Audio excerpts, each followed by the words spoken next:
आदाब नाजरीन, 26 नवंबर मुंबई के लिए बड़ा खौफनाक और यादगार दिन रहा।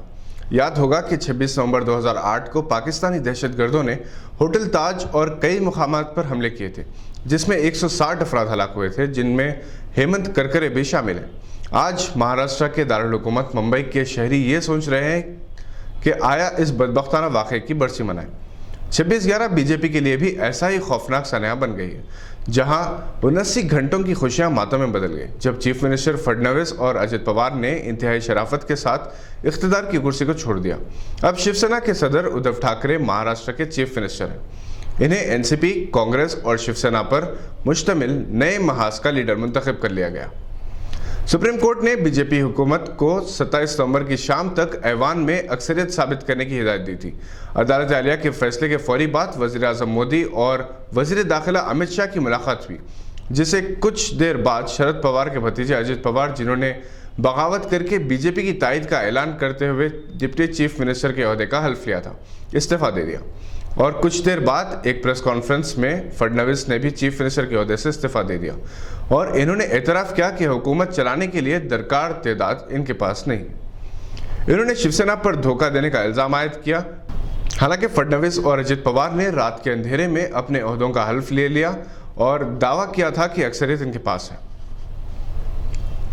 अजित पवार को मनाने काफ़ी कोशिशें की गई थी, मगर वो नहीं माने। आज सुप्रीम कोर्ट का फैसला आने से पहले इन्हें सीबीआई ने 70,000 करोड़ रुपए के आबपाशी स्कैंडल में क्लीन चिट दे दी थी। 79 घंटों के इस ड्रामे में बीजेपी को इबरतनाक और शर्मनाक शिकस्त से दो चार होना पड़ा। अजित पवार सबसे ज़्यादा फायदे में रहे, क्योंकि इन्हें अपने दामन से स्कैम्स का दाग साफ करवाने में कामयाबी हासिल की। सियासी हलकों में तबसरे चल रहे हैं कि अजित पवार ने जो कुछ किया वो सीनियर पवार के मंसूबे का हिस्सा था। सवाल यह है कि 3 जमातों का इत्तेहाद कब तक कायम रहेगा। इस सियासी कशमकश में शरद पवार ने अपनी ताकत और जहानत का लोहा मनवाया। ये भी तबसरे हो रहे हैं कि आया असल चाणक्य कौन है, शरद पवार या अमित शाह। वैसे शरद पवार बहुत सीनियर सियासतदान हैं। इन्होंने कई सियासी महाजों पर कामयाबी हासिल की। इन्होंने बाल ठाकरे के साथ साथ अपने करियर का आगाज किया था। आज वो बाल ठाकरे के बेटे के साथ इख्तिदार के साझेदार हैं। उत्तर प्रदेश सुन्नी वक्फ बोर्ड ने यह फैसला किया है कि अयोध्या से मुताल्लिक सुप्रीम कोर्ट फैसले के खिलाफ नजरसानी की अपील नहीं की जाएगी, जबकि मुस्लिम पर्सनल लॉ बोर्ड ने ऐलान किया था कि रिव्यू पिटीशन दाखिल किया जाएगा। पाकिस्तान में हुकूमत और अदलिया के दरमियान एक साथ जंग शुरू हो गई है। गुज़िश्ता दिनों वज़ीर आज़म इमरान खान ने नवाज शरीफ को लंदन जाने की इजाज़त देने के फैसले पर तनकीद करते हुए कहा कि चीफ जस्टिस ऑफ पाकिस्तान से कहा था कि हर शहरी के लिए एक किस्म का कानून हो, जिस पर चीफ जस्टिस ने वज़ीर आज़म से कहा था कि हुकूमत अपनी नाकामियों का इल्ज़ाम अदलिया पर ना डाले।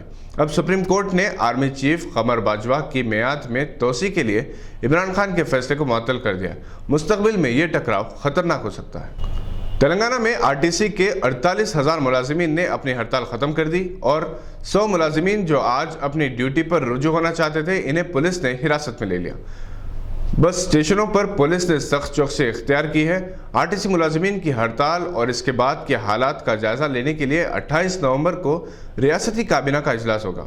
ये बात काबिल जिक्र है कि एक और आरटीसी ड्राइवर का कल्ब पर हमले के बाद इंतकाल हो गया। जिंदा दिलाने हैदराबाद के 2 रोज़ा सालाना तकारीब हैदराबाद में इख्तिताम को पहुंची। 25 नवंबर की शाम कुल हिंद मिज़ाहिया मुशायरे का इनेकाद अमल में आया, जिसमें वज़ीर दाखिला मोहम्मद महमूद अली ने मेहमान खुसूसी की हैसियत से शिरकत की।